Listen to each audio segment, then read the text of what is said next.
English stories. The Willow, Wren and the Bear. Once upon a time, in a big green forest filled with tall trees, chirping birds, and sparkling streams, lived a tiny bird called Willow Wren. She was small, but very smart, and she lived happily with her family in a snug little nest high up in a willow tree.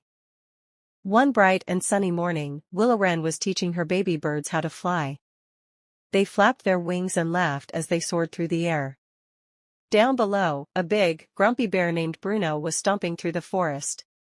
He was known for being mean and for bothering smaller animals.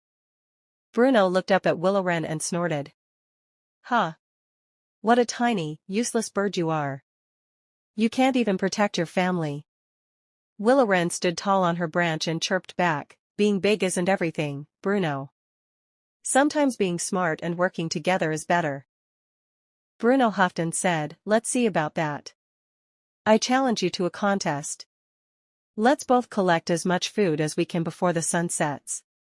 But you can only get help from your family." Willow Wren nodded bravely.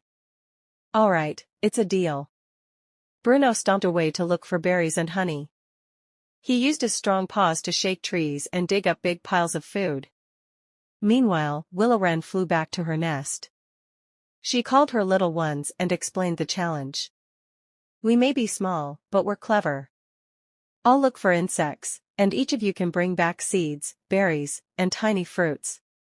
If we all work together, we can do this." The baby birds chirped excitedly and zoomed off in all directions. They searched carefully, picking only the freshest and tastiest food. Willow Wren flitted from branch to branch, gathering bugs and sweet berries.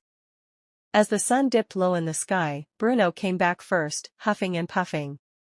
He dropped a huge pile of food on the ground. "Beat that," he said with a grin. Willow Wren and her little birds returned too. Their pile was smaller, but full of all sorts of things: bright red berries, crunchy seeds, yummy bugs, and tiny wild fruits, all neatly arranged.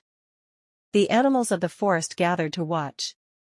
A wise old owl named Oliver flew down to be the judge. Oliver looked closely at both piles. He said, blinking his big eyes. "Bruno, you have a big pile, but most of it is just berries and honey. Some of it's even squashed." Then he turned to Willow Wren's pile. "This food may be smaller in size, but it has many kinds of healthy treats. It was gathered with care and teamwork." Oliver smiled and said, "The winners are Willow Wren and her family." The animals cheered and clapped their paws and wings. Bruno looked surprised.